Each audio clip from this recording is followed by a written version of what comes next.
Hola seres divinos, vamos a comenzar hoy con el capítulo número 13 de la novela Callando la ignorancia de mi karma.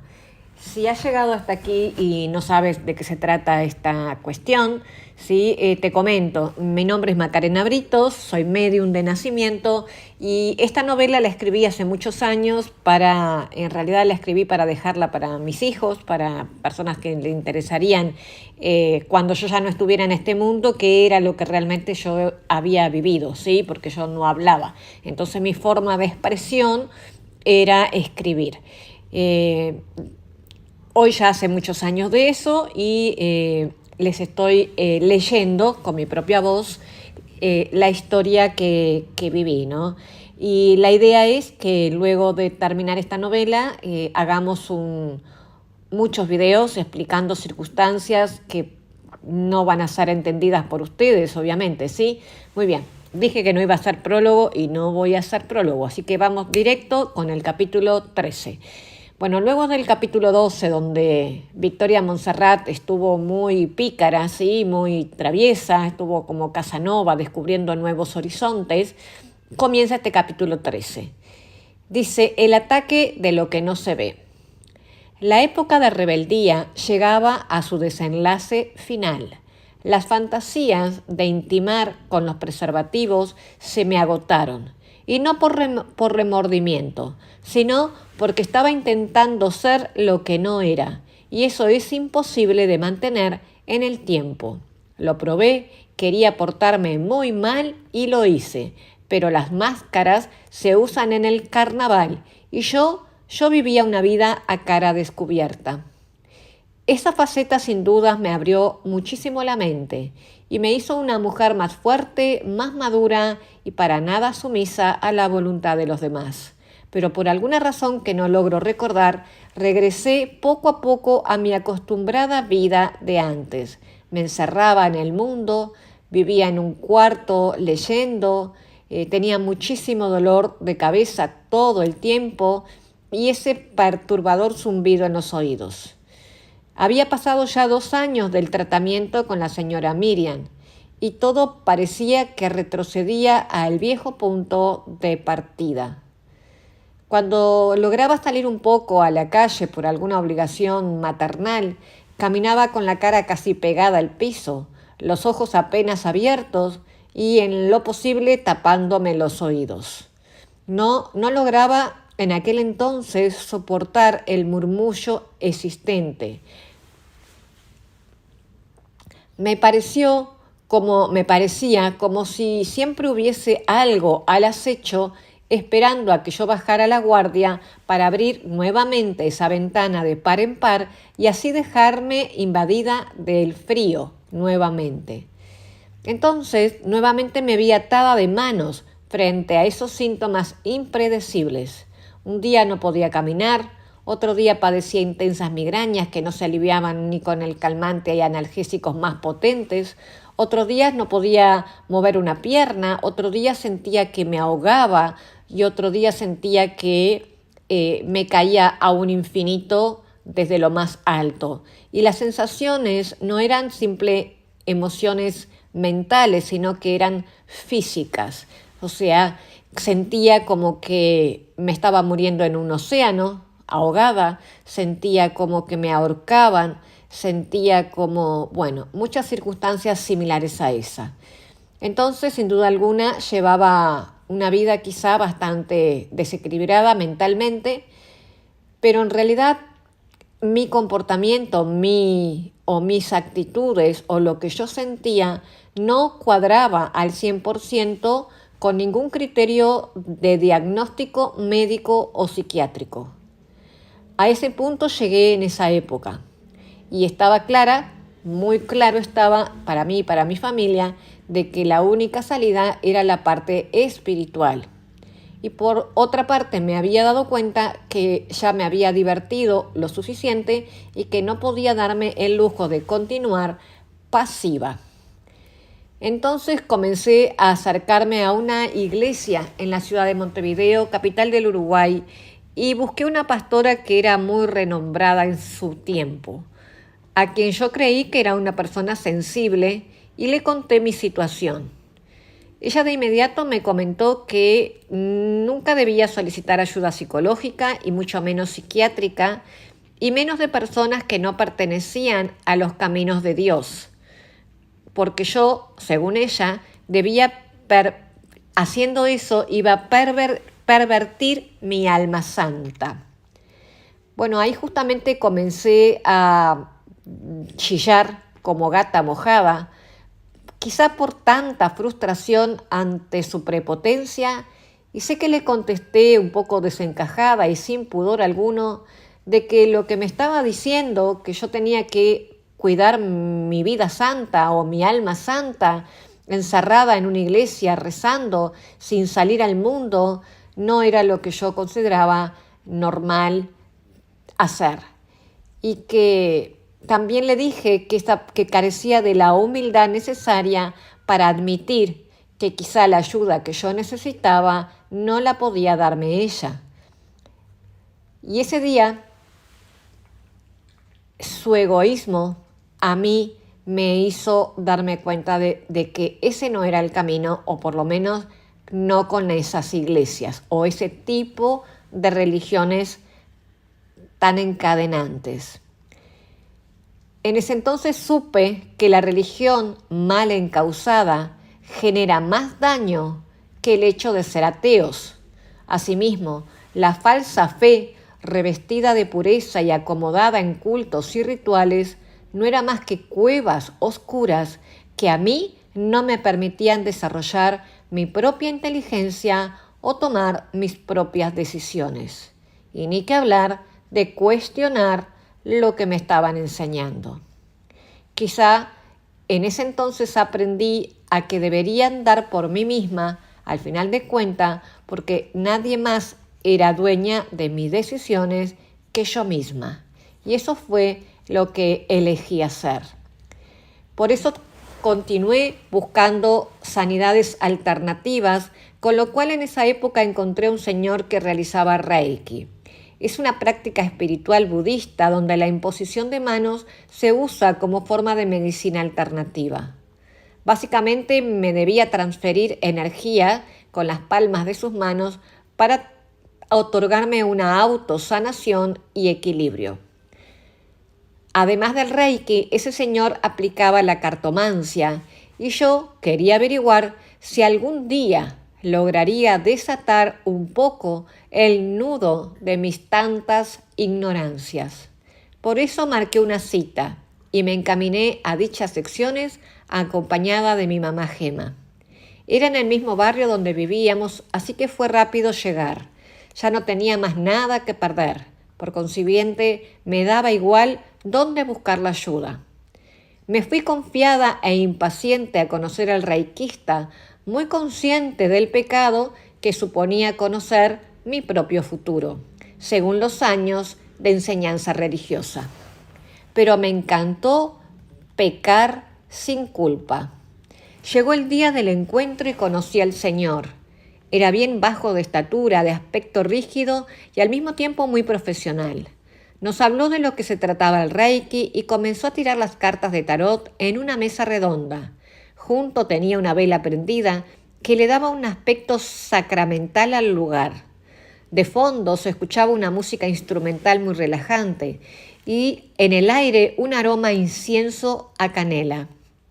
Este señor comenzó a leer las cartas, que yo no entendía absolutamente nada, y nos dijo algo como que yo había tenido un nacimiento muy complicado y difícil, que habían fuerzas que se entrecortaban o que fuerzas que se disputaban, de guerras en el mundo espiritual y de un ciclo que yo debía cerrar, y mencionó muchas veces, para mí recuerdos, la palabra karma.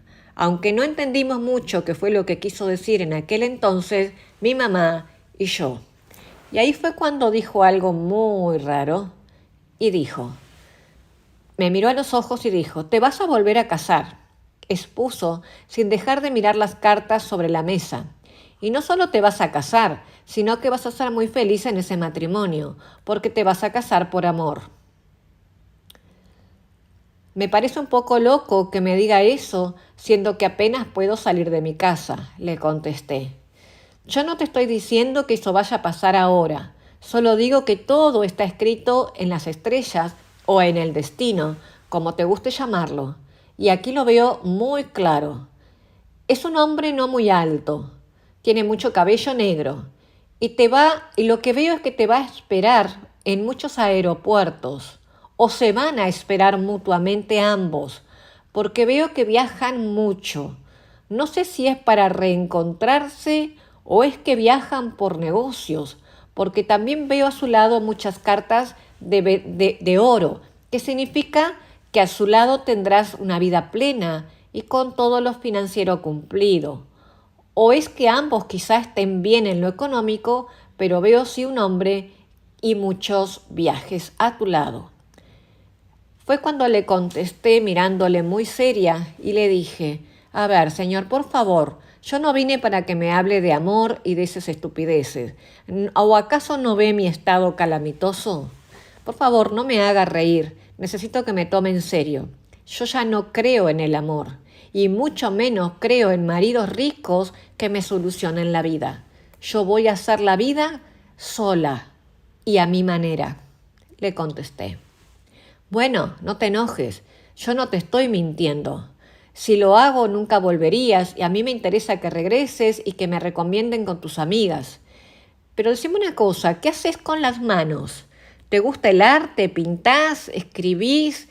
¿O tocas piano? ¿O haces música? ¿Qué haces con las manos?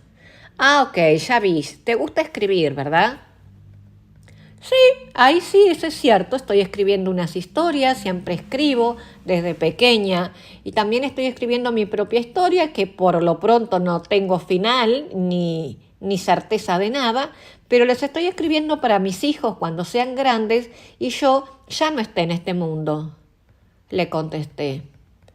Este señor, de aspecto serio y bastante como estricto, como no recuerdo sonrisa en su rostro, muy serio, muy, digamos que profesional, me contesta. Puede ser que te suene ridículo en este momento lo que te digo. Quizá es dentro de unos cuantos años, pero solo quiero decirte que tenés una misión con ese tema. Yo no sé bien a qué se refiere con el tema de la escritura, pero tendrás una vida en que podrás disfrutar de eso en forma ilimitada. Eso es lo que me están diciendo mis guías. Me repiten mucho la palabra libros e ilimitado. Siempre te ha gustado el arte y ese va a ser tu camino. Respecto a las enfermedades que dice que tienes, tú ya sabes que eres diferente a las demás personas y esas respuestas te serán entregadas en la medida de tus merecimientos. No se me está permitiendo decir nada en este momento. Lo único que me dicen que el mensaje que te dé es que sigas por ese camino de descubrir una libertad que no está dentro de los parámetros normales y que vas muy bien, que nunca dejes de buscar y que jamás aceptes lo no correcto y lo no moral. Si haces eso y te mantienes en esa ruta a una edad adulta, disfrutarás de muchos viajes, de muchos amores y de un gran reconocimiento ilimitado de tu trabajo. Ilimitado. ¿Pero qué quiere decir con eso, por favor? Quiero decir maravilla sin número, me respondió rápidamente. Eso tendrás a la larga, y tus ojos lo verán y dirás que todo valió la pena. Tu vida está llena de karma cumplido, pero cuando llegue el sol, todo eso comienza a cambiar. ¿Qué sol? ¿De qué me está hablando? ¿De qué sol me está hablando? No, yo tampoco lo entiendo, me responde, porque no se trata de la carta de tarot del sol, sino de alguien llamado sol o alguna persona que vaya a llegar a tu vida con alguna referencia del sol. Ese día, tus días de soledad comienzan a terminar y empiezas a hacer un camino de recompensas. También viajarás a lugares cálidos, como te dije, Y también te vas a viajar a un lugar muy frío con un reencuentro con alguien de tu sangre. Y ahí me mira y me pregunta, ¿quién es que vive en un lugar con nieve?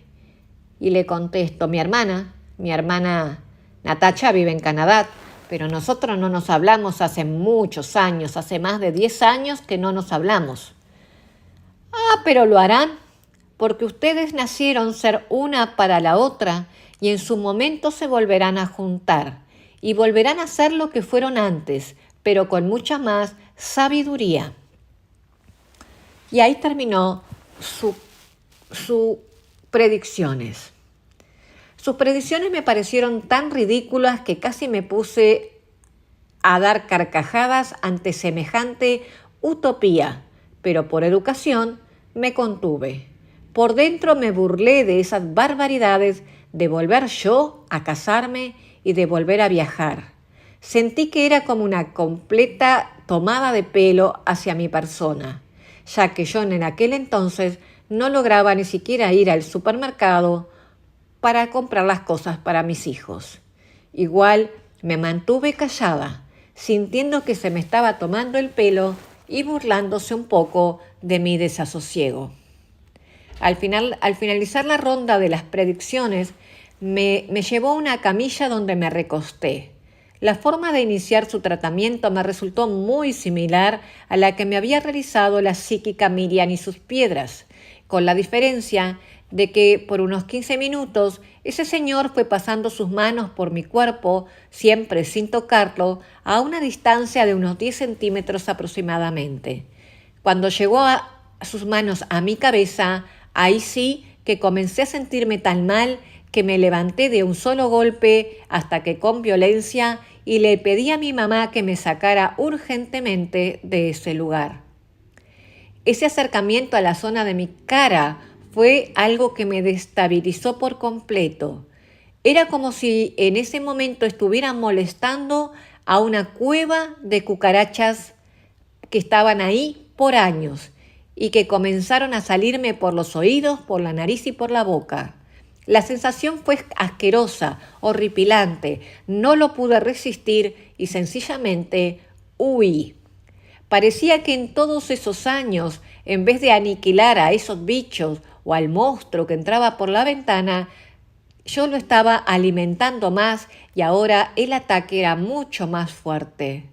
El señor de inmediato me explicó que eso podía suceder porque se trataba de un trance de sanación, un proceso que activa nuestro ser y el cuerpo va a liberar las toxinas de nuestras emociones reprimidas y nocivas. Sin embargo, las sensaciones que estaba viviendo no me permitió entender nada. Es más, me negué a todos esos conocimientos, así que me senté rápidamente en el sillón, cerré los ojos y me volví a tapar los oídos. No quería saber, no lo aguanté, no lo soporté. Me sentí impotente y solamente quise desaparecer. No soporté revivir nuevamente ese proceso, que ya lo había hecho con el señor Norberto y con la señora Miriam. Yo ya estaba exhausta, muy cansada, y aparte lo que me había dicho con respecto a las cartas de tarot fue un combo que me enojó muchísimo. Había sacado ese lado oscuro mío que generalmente no salía.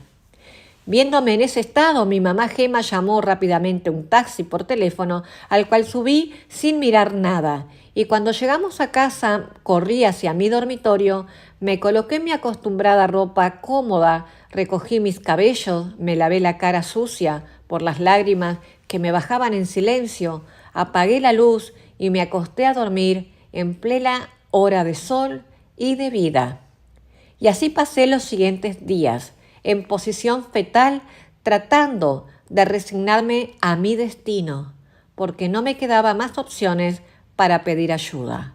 Ya había ido a las iglesias evangélicas, las iglesias católicas, había ido a todas las terapias alternativas que encontré y nada me ayudó. Y entendí que era el fin de mi esperanza de vivir una vida normal. Resignada, decidí que trataría de existir, pero sin complicar más a nadie, y que la queja por mis incapacidades nunca volverían a escuchar de mi boca, ya que bastaba con saber yo misma lo mal que me sentía. Así que me fui adaptando a mi karma y esos días dejé de dar batalla y ni a Dios le volví a pedir absolutamente nada. Solo me acompañó una paz muy rara, esa que llega después de saber con certeza que se perdió la guerra. Para mí eso fue una sentencia bastante educadora. Nunca más, después de ese día, volví a llorar. Cambié mi actitud frente al mi gran dilema de la ignorancia, ya que lo anterior no me había resultado, lo transformé en risas. Las lágrimas nunca más se escucharon ni se vieron, y llevé una vida a mi manera. Era simple. Lo que no podía hacer, no lo haría, y jamás volvería a tratarme de dominar lo que ya me había dado cuenta que era indomable. No obstante, me quedaban unas grandes interrogantes, como por ejemplo, ¿por qué era cuando la psíquica Miriam realizó su supuesta liberación de malas energías, yo había sanado por casi 2 años? ¿Por qué cuando el señor Norberto hizo sus rituales para eliminar la magia negra que me había influenciado, me había recuperado por 2 años? ¿Sería que era sugestión mía? ¿O existía un poder más allá del que conocemos al común de las personas? Sin embargo, yo me incliné por lo último y tenía clarísimo de lo que estaba ocurriendo. Pero en ese tiempo mi voluntad de luchar se había evaporado y lo único que me liberaba y a la vez refugiaba era la risa y mi familia. Y en eso, por esos años, me sostuve. Nunca más volví a llorar y me empecé a reír de mí misma. Muy bien, seres divinos, aquí termina el capítulo 13. Estamos a los 22 minutos, así que no voy a comenzar con el capítulo 14. Vamos a hacer una síntesis de este relato que acabo de leer porque se me viene a la mente, obviamente lo revivo, ¿sí? Cuando yo les estoy contando, le estoy leyendo, lo estoy reviviendo emocionalmente. En este caso del capítulo de hoy, yo me enojé mucho, me da mucha risa porque fíjense que tanto critiqué a ese señor, que no recuerdo su nombre, por las cartas de tarot, ¿no? Y hoy lo que estoy haciendo en mi vida es como muy, muy increíble, ¿no? Yo siempre recordé de ese día, recordé 3 cosas básicas que se las repetí por muchos años a mis amigos y a mi familia. Nunca olvidé la palabra ilimitado, me quedó esa palabra porque siempre dijo muchas veces que lo que yo iba a hacer de futuro iba a ser ilimitado, maravillas ilimitadas, dijo. Y lo otro que recuerdo es que iba a casar, eso sí, señores y señoras, hasta el día de hoy, que es 12 del 2024, he tenido muchas propuestas, no les voy a mentir, he tenido 3 propuestas de matrimonio, pero yo nunca me enamoré, nunca volví a creer en el amor y nunca acepté esos matrimonios que sí eran de personas acaudaladas financieramente hablando, pero que para mí no era lo justo y lo moral. ¿Por qué? Porque sencillamente no tendría que ser yo, tendría que ocultar quién era y no estaba dispuesta a pagar ese precio. Así que cuando estas 3 personas me pidieron matrimonio, una era gay, sí, un chico gay, un hombre de muy buena situación económica, que lo que me pidió fue que hiciéramos un matrimonio de mentira. Él tenía que aparentar en su trabajo, que era un trabajo muy importante, era un señor de España en el campo de Gibraltar, él tenía un puesto muy importante, lo que me pidió era que yo hiciera de esposa cosa que no lo haría porque él tenía su vida oculta. Y bueno, ¿qué más decirles? Que no acepté, me regresé a Uruguay, mis amigas me quisieron asesinar literal porque decían que Dios daba Dios daba pan a quien no tiene dientes, me respondieron, y que ellas hubieran aceptado la vida fácil. Bueno, eso tengo para contarles. Los libros es correcto, se halló más o menos a los 5 años después de esa lectura de tarot. Yo empecé a escribir muy fuerte, que son los 6 años que yo escribo las novelas que se las voy a contar. Y con respecto al amor, todavía tengo fe. Ahora sí, namaste para ustedes.